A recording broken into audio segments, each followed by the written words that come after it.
చెప్పేవా చెవిలోన ఒక మాట, పువ్వులతో తుమ్మెద చెప్పే మాట.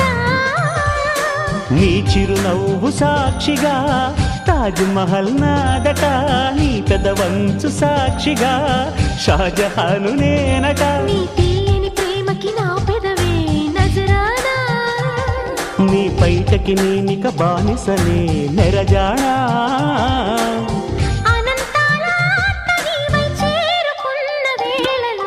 కోకలు కట్టిన కోయిలా కమ్మని కౌగిలియవే.